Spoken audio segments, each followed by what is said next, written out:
one of the great joys of watching cricket and watching players is to see people.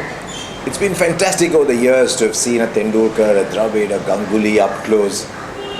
And now as that generation goes away, there's another coming in, there's Gambhir, there's Kohli. These are people who wear their heart on their sleeve. You know exactly what they're thinking about. You know when they're up, you know when they're down. Sehwag is never down anyway. So you keep observing body language. But there's one person right from the beginning who's fascinated me. Even when he had long hair, now that he has got short hair. But you never knew what was in Dhoni's mind. And one of the things I really enjoyed watching about Dhoni, was the way he came out to bat. If you're 7 down, 8 down after a break, Dhoni always strode out. Dhoni always strode back. You never knew what was in his mind. He was always positive, always looking ahead. You asked him 4 years ago what kind of pitches, and he said, "Aap jo bhi banao, I'm killing it." He was that kind of person. But you know, now that you look back, you're trying to see, is there something going on in Dhoni's mind? I don't think any of us know. You can say his shoulders are slouching. You can say he's got a little milder. But sometimes, only sometimes, not always, a captain must come out and make a statement. The leader must not only lead, but must be seen to be lead, like all justice.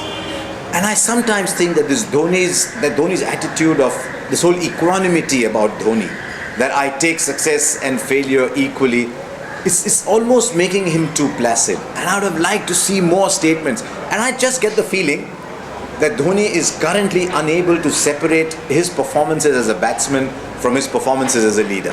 When he's batting very well, there's a moral authority. You can lay down the law when you're doing very well. I just wonder if he's fearing somewhere that because he's not batting well himself, he's giving more byes than ever before. Dhoni was never the greatest keeper, but he was always a very good keeper. And suddenly there's byes going. I wonder if he's a little worried about where he is and whether that is starting to affect his captaincy.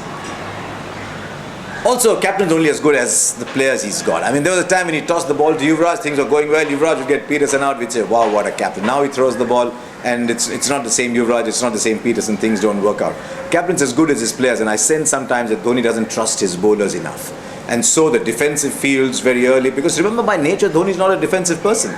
So the defensive fields, and it's all been a little difficult to understand. It doesn't help Dhoni either that India are not doing the small things well. Now that is something the coach must insist upon. The captain's got his mind full of too many things, but the captain can have a say in it, but it's something the coach must insist upon. And I'll go back to 2 instances in the Kolkata test that really should never have happened. One was the run out of Sehwag early on. Let's look back at that situation. What was it? 47 for no loss after 10 overs.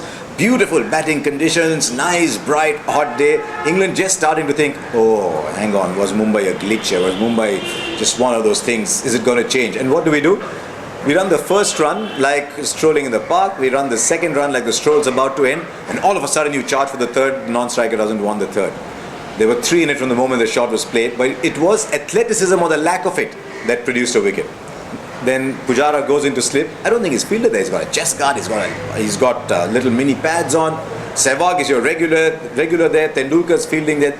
There's no Dravid, there's no Lakshman. This team is now full of people who can't field at slip. And so a Cook catch goes down. In Mumbai, Ashwin is a little slow to pick up. The throw is a little wide. It's about 1.5 feet away from where it should be. Cook makes his ground. Cook scores another 100. And I sometimes think that the health of a team is determined by how they do the small things. And the reason I'm worried about this Indian team is they're not doing the small things well. When you don't do the small things well, the big problems happen. So, little worried about Dhoni's body language, little worried about these small things. I think they can both be put right before Nagpur, but you've got to put an emphasis on doing the small things right.